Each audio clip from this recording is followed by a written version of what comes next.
I begin with my conclusion and a possible way forward, but not before commending Lord Boateng for securing a debate on this rapidly deteriorating situation and his powerful intervention.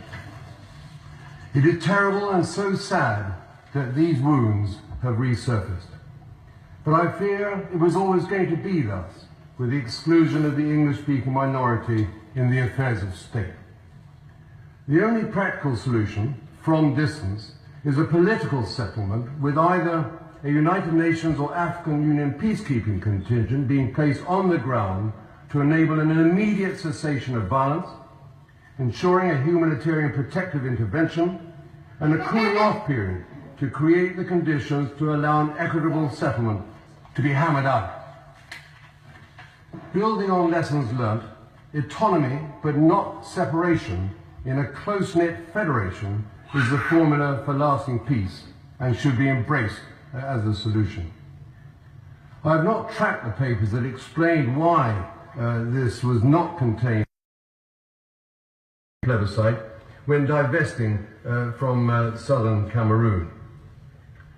The Minister could usefully shed light into the thinking of the day and as to why not. Is the government satisfied that sufficient regard was paid to sensitivities, responsibilities and their consequences by our forebears?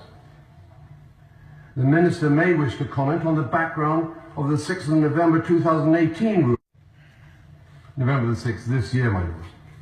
I do wonder if the right question was before the court. I will refer to the Cairo Declaration and the subsequent Constitutive Act of the African Union. What was always and still is envisaged as an acceptable solution to the English language speaking people of Cameroon was a choice of a federation made up of two states with equal status. My lords, I'm not critical of London in isolation.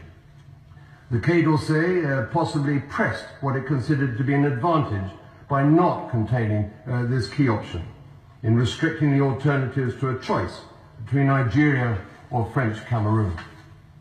Importantly, the 1964 Cairo Declaration on African Borders, reaffirmed in Article 4B of the Constitutive Act of the African Union, however, and signed off by the President of Cameroon, makes clear that demarcation of the territory of each African state is recognized as being such on the date of its independence. Does the United Kingdom government accept this to be the case? Or not? Has there been subsequent declarations that nullify these issues on borders? If not, it would follow that French Cameroon and Ambazonia are both able to assert territorial integrity.